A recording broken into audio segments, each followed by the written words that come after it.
سيئات أعمالنا من يهد الله فلا مضل له ومن يضلل فلا هادي له أشهد أن لا إله إلا الله وحده لا شريك له وأشهد أن محمدا عبده ورسوله لا نبي بعده اللهم صل وسلم وبارك على نبينا محمد وعلى آله وأصحابه ومن والاه وبعد رب اشرح لي صدري ويسر لي أمري واحلل عقدة من لساني يفقهوا قولي اللهم علمنا ما ينفعنا وانفعنا بما علمتنا اللهم اهدنا واهdi bina waj'alna sababan wasabilan lima ihtada. Segala puji hanya bagi Allah. Salawat dan salam semoga selalu tercurah kepada junjungan kita Nabi besar Muhammad sallallahu alaihi wasallam. Alhamdulillah pada kesempatan kali ini kembali bersua dan berjumpa. Ini adalah nikmat yang luar biasa yang Allah berikan pada kita. Dan mudah-mudahan nikmat ini akan terus dawam, langgeng ya, untuk kebaikan kita.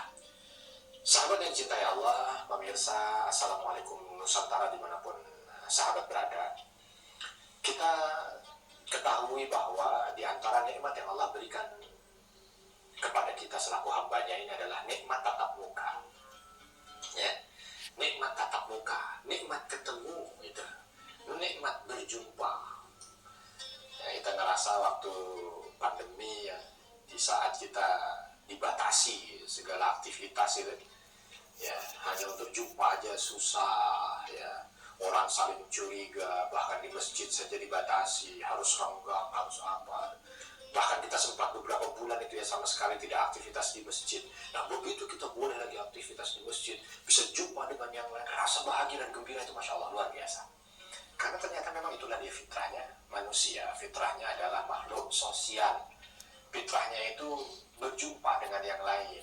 Fitrahnya itu komunikasi. Jadi kalau hanya diminta untuk berdiam diri dan sendiri, ya dia menyalahi fitrahnya sehingga tidak nyaman, gitu ya. Nah, saya tidak bicara tentang nyaman atau tidak di saat kita tidak boleh ketemu atau tidak ketemu orang, bukan. Ya.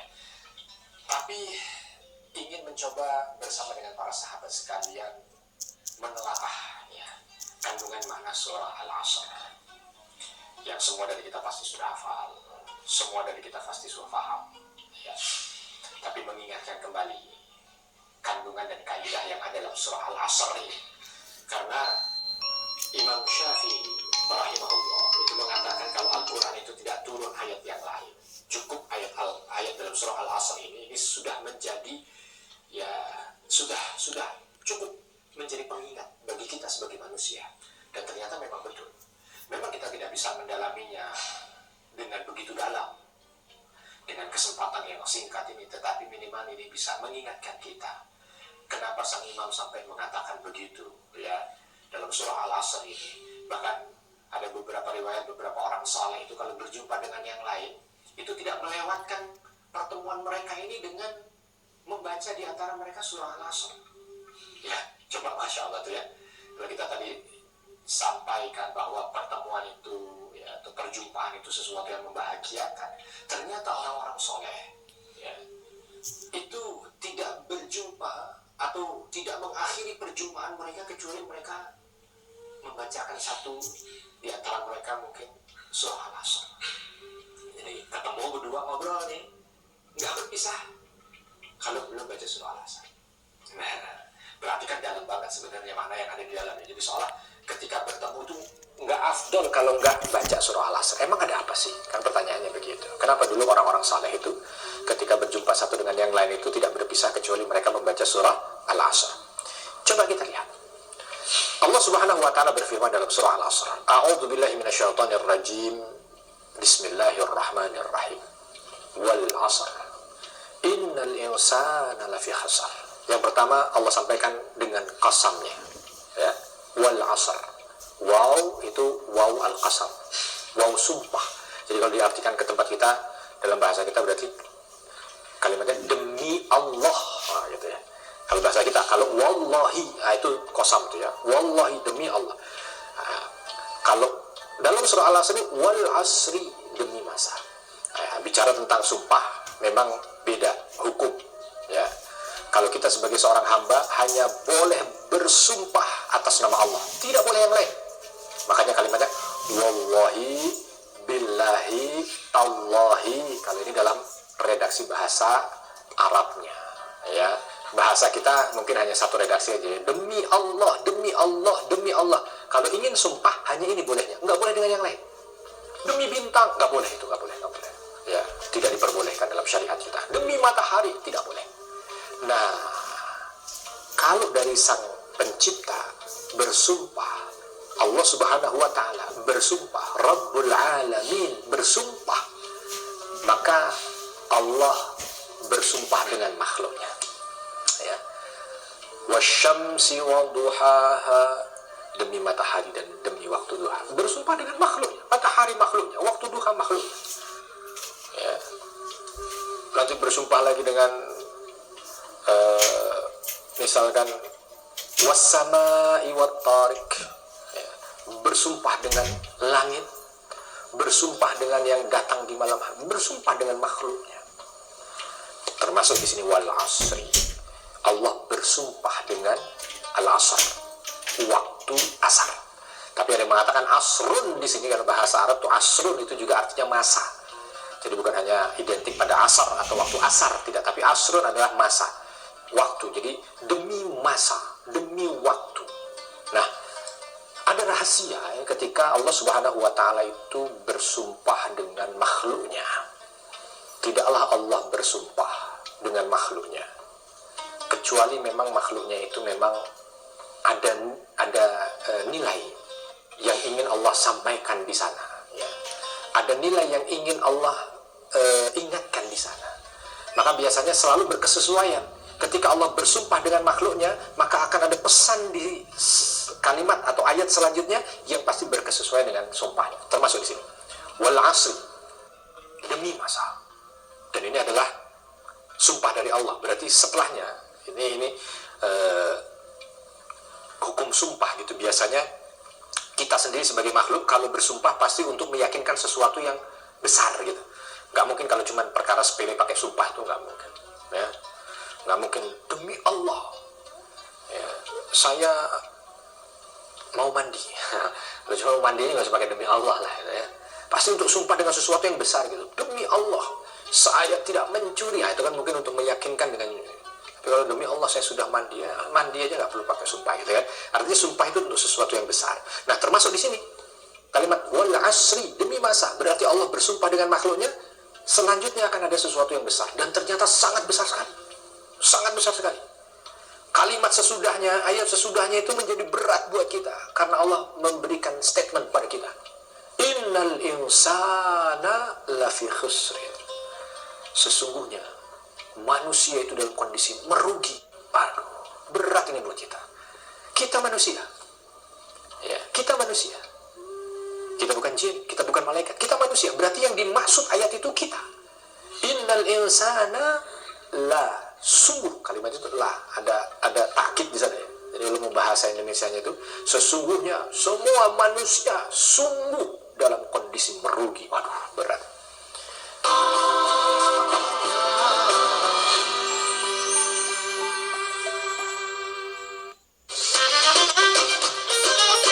Mengisi waktu pagi bersama Ustazah cantik dan menarik. Di tengah problematika sosial, kami sajikan program rohani yang memberi solusi. Dikemas ringan dan menghibur. Di tengah kejenuhan sosial, kami pun hadir dengan ceria, namun tetap syarat dengan ilmu agama. Bersama saya Melki Bajai, saksikan dalam program Assalamualaikum Bunda, karena Islam itu penuh cinta. Saksikan Assalamualaikum Bunda, Islam itu penuh cinta di TV1.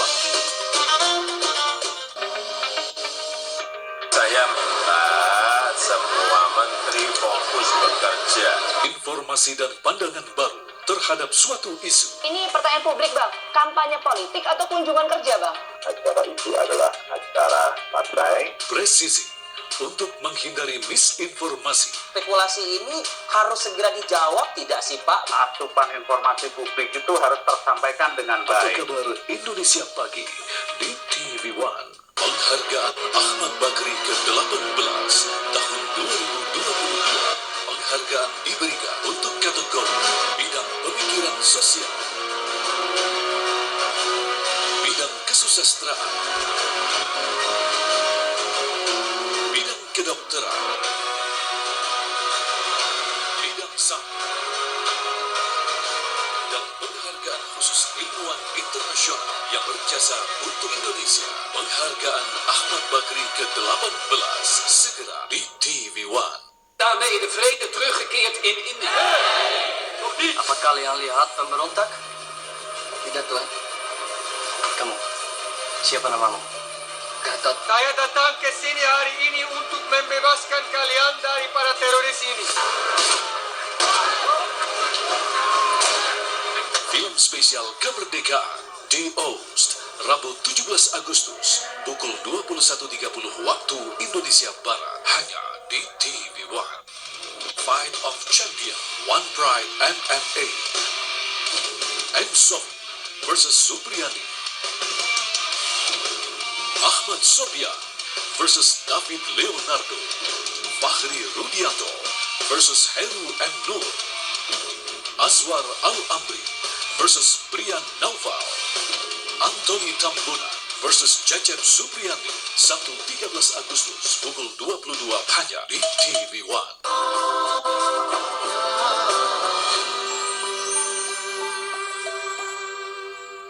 Berarti saya, sahabat, ini masuk dalam ayat ini kita lagi rugi. Rugi kalau cuma di mata manusia, ya oke lah ya. Orang anggap kita rugi, ya kita sedih, tapi hanya makhluk yang anggap. Tapi ini pencipta yang menganggap kita rugi. Khalik menganggap kita rugi. Rugi engkau. Waduh, berat kan ya? Ya kan? Ini kalau mau digampangkan begitu kan? Karena ini ucapannya itu atau firmannya ini. Untuk manusia kan kita manusia. Jadi seolah rugi engkau. Waduh, gitu kan? Allah katakan kita rugi. Berat itu. Makanya udah diawali dengan sumpah. Lalu statementnya itu berat. Demi waktu engkau rugi. Oh, gitu ya. Kalimatnya berat, ini kalimat berat. Jadi kita langsung introspeksi dulu. Ya Allah, saya rugi ya. Ya Allah, saya rugi. Semua rugi. Jangan anggap yang rugi yang miskin aja dalam hidup. Enggak. Yang kaya juga rugi. Jangan dianggap yang ganteng aja yang enggak rugi, yang jelek rugi. Enggak, jelek, ganteng, cantik rugi, semua rugi. Jangan yang dianggap yang rugi itu yang muda aja karena belum tua. Enggak, tua muda rugi. Semua rugi. Tapi yang membuat kita merasakan ada harapan kebaikan karena Allah lanjutkan dengan satu huruf, ya, huruf pengecualian, ya, ini istithna, ya. Illa, kecuali, langsung, ya. Jadi bahasanya demi waktu kamu rugi kecuali, masih ada kecuali itu, gitu ya, masih enak. Ya, apapun itu kalau ada kecuali, ya, kecuali ini adalah sesuatu yang melegakan. Ya, kecuali ini adalah sesuatu yang melegakan. Kamu masuk penjara kecuali kalau apakah itu masih ada kecualinya, gitu ya.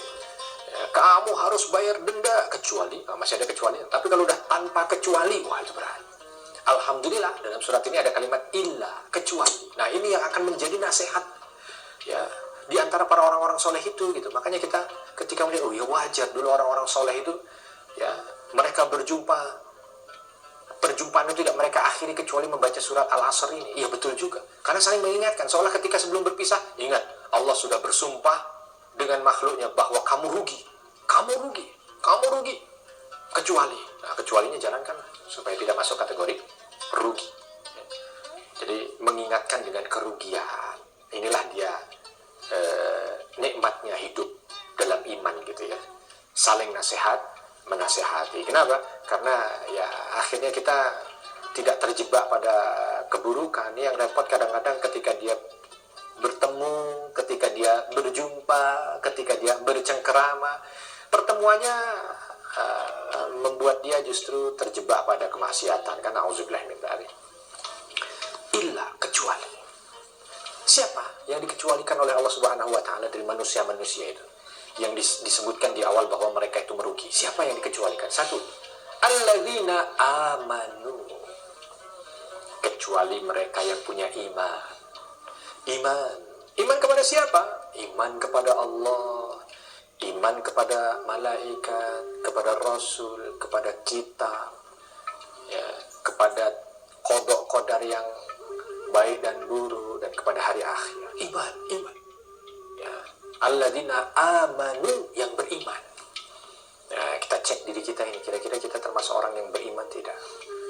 Ya, di antara rukun iman yang ada, cek keimanan kita ini. Iman kepada Allah tidak? Gampang lah untuk ngetesnya, nggak usah pakai teori yang susah-susah. Membuktikan kita ini termasuk orang yang beriman kepada Allah atau tidak, di saat Allah berikan kewajiban pada kita, kita jalankan atau tidak. Udah, itu aja, itu gampang. Allahu Akbar, Allahu Akbar, ada. Kita dengar di telinga, kuping dengar ada. Kita mau ngetes kita ini iman atau tidak, tinggal kita lihat perilaku kita. Dengan azan itu menggerakkan kita untuk sholat atau tidak?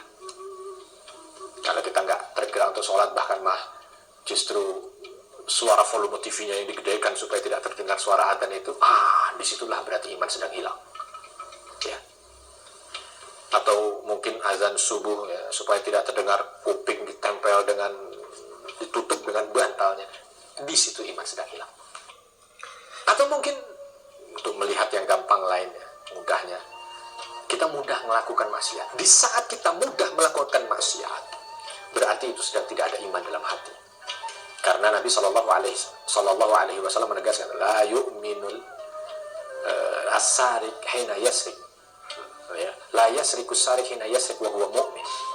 Tidak ada seorang itu yang mencuri, di saat dia mencuri ada iman, itu nggak ada. Pasti tidak ada iman di hatinya. La yazni zani hina yazni wa huwa mu'min. Dan tidak ada orang yang berzina, di saat dia berzina itu ada iman di hatinya. Nggak ada. Jadi seolah maksiat ini menafikan iman. Hati-hati. Ya. Kadang-kadang kita nggak ngerasa gitu. Atau bahkan na'udzubillahi min dzalik, ada orang yang menikmati kemaksiatan.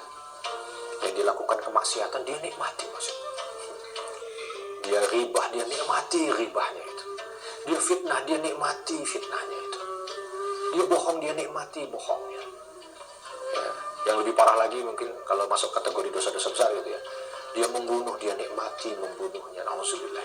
Dia berzina, dia nikmati zinanya. Dia khamr, dia nikmati khamrnya. Yang begitu kata Rasul, nggak ada iman dalam hati. Ya. Tapi kalau dia masih punya rasa takut dengan maksiat gitu ya, masih ada iman. Jadi ngeceknya kan gampang ya. Gimana? Di saat sedang ada datang perintah, bersegera atau tidak? Kalau bersegera, iman masih ada. Di saat ada maksiat, takut atau tidak? Kalau takut, iman masih ada. Ya. Dan ketika masih ada iman, satu kategori yang membuat kita tidak merugi. Tapi baru satu kategori, bukan satu-satunya kategori. Satu kategori yang membuat kita tidak merugi. Ya, sekali lagi jangan sampai kita masuk kategori merugi. Ini karena yang menyampaikan merugi ini Allah Subhanahu wa taala. Alladzina aman wa 'amilus shalihat. Yang kedua, beramal soleh. Tuh. Jadi bukan hanya sekedar beriman saja kepada Allah, ya saya beriman, tapi menghiasi waktu dan harinya dengan amal soleh. Ada waktu yang berlalu tidak lepas kecuali beramal. Ada waktu yang berlalu tidak lepas kecuali beramal. Ada waktu yang berlalu, jadi gampangnya begini. Mereka yang tidak merugi itu ketika melihat jam, ketika melihat mungkin ini pagi apa duha apa sore apa siang, itu yang terbetik di otaknya itu apalagi yang bisa saya kerjakan dari amal soleh. Nah gitu. Lihat jam berapa ya? Wah ini bisa duha. Gitu. Karena ngeliatnya di waktu duha. Ya. Aduh ini masih ada kosong nih. Ya, istirahat masih ada waktu. Ya masih ada 10 menit lagi. Akhirnya apa? Dia buka handphonenya, dia buka aplikasi Qur'annya, dia baca. Ya. Dapatlah 2-3 halaman Al-Quran, dia bersyukur. Itu dia, orang yang nggak ngerugi. Ya. Ketika dia dapat rezeki harta yang dia pikirkan, berapa yang bisa saya sedekahkan untuk kebaikan, itu dia yang tidak merugi. Karena dia beramal soleh.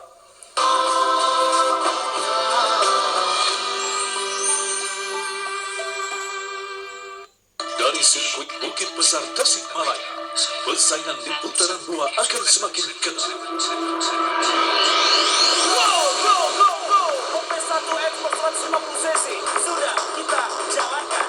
Menjadi yang tercepat terdepan dalam raihan poin.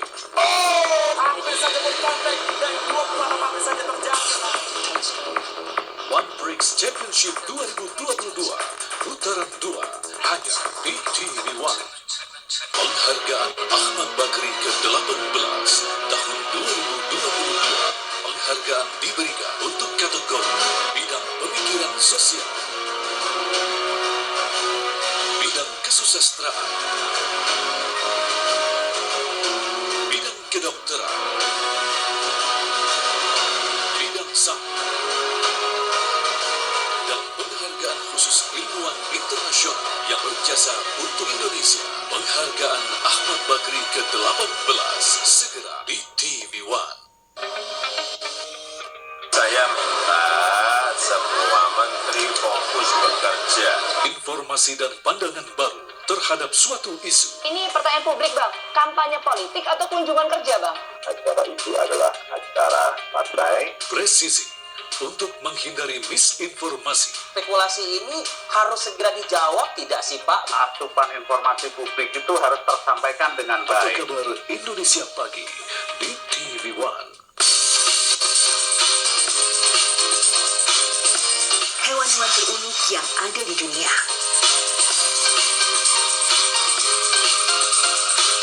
Kerajaan hewan yang menguasai wilayah tertentu.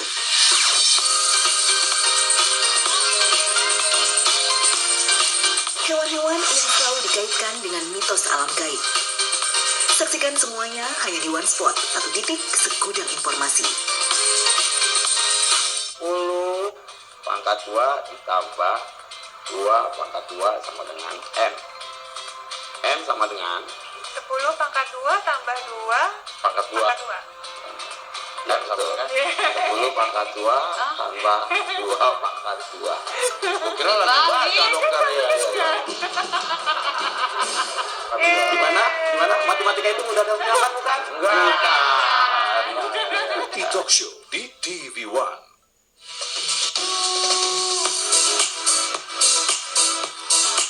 Agar tubuh menjadi sehat, Diperlukan motivasi. saksikan Hidup Sehat dan Hidup Sehat Plus Setiap Senin sampai Jumat. pukul 9 pagi hanya di TV One.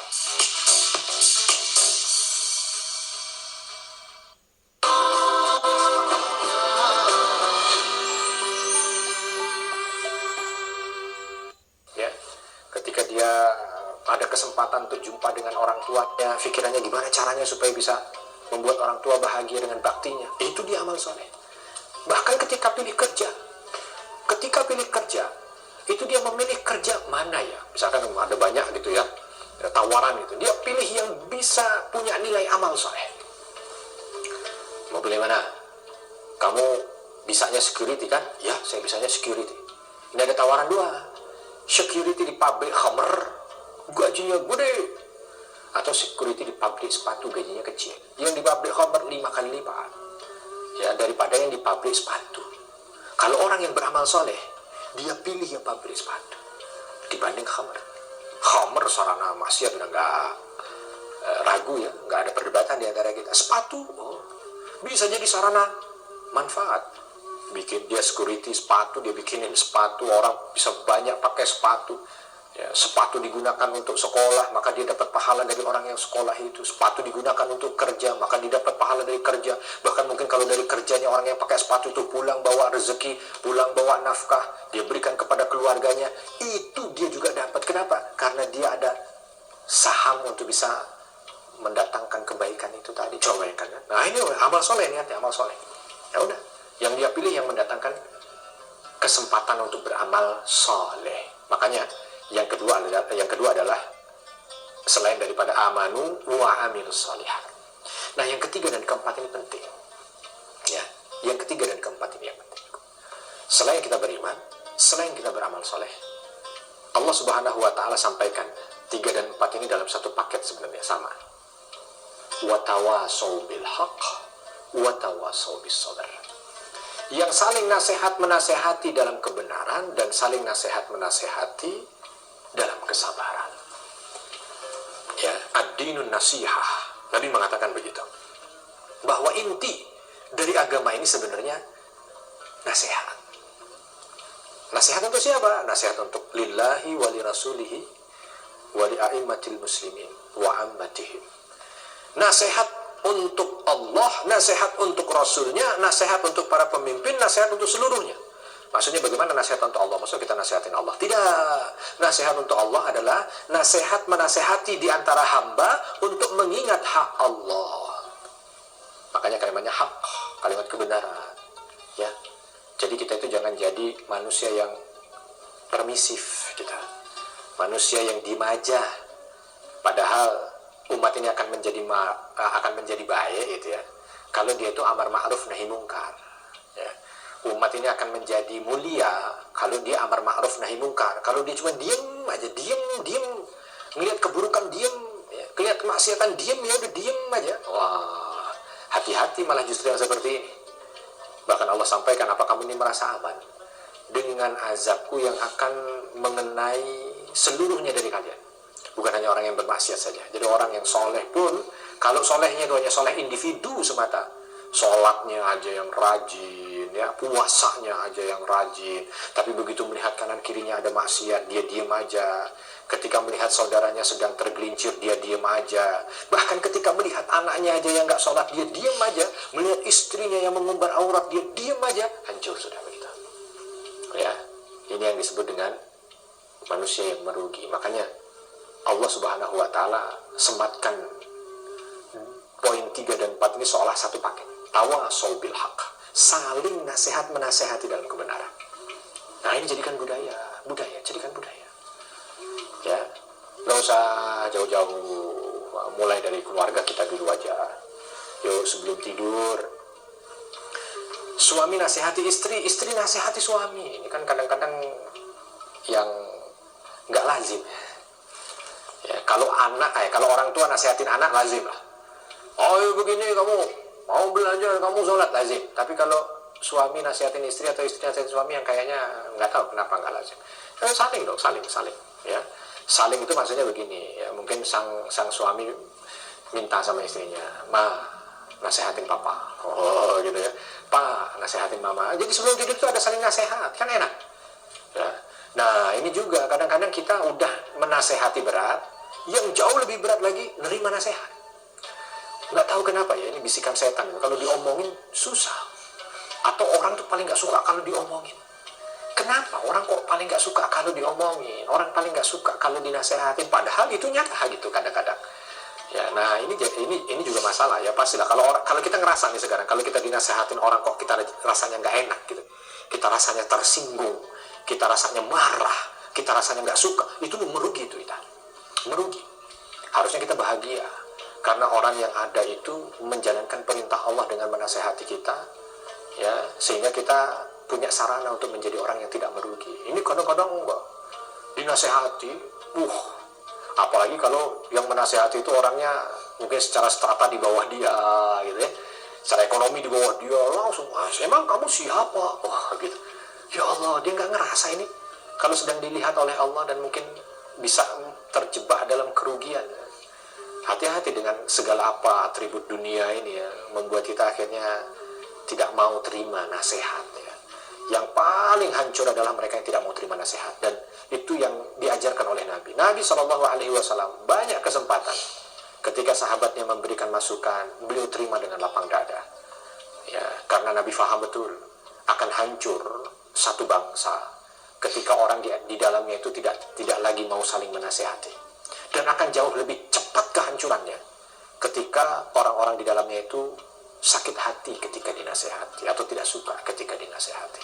Maka bismillah, mudah-mudahan kita orang-orang yang diberikan kemudahan untuk memberikan nasihat, ya, baik itu dalam kebenaran dan memberikan nasihat dalam kesabaran, ya, apapun bentuknya lah. Ya, ini sabar dan kebenaran ini satu paket sebenarnya. Tapi intinya membiasakan diri untuk saling menasehati, dan terlebih lagi membiasakan diri untuk menerima nasihat agar bangsa kita ini makin jaya, makin besar, ya, memimpin peradaban dunia.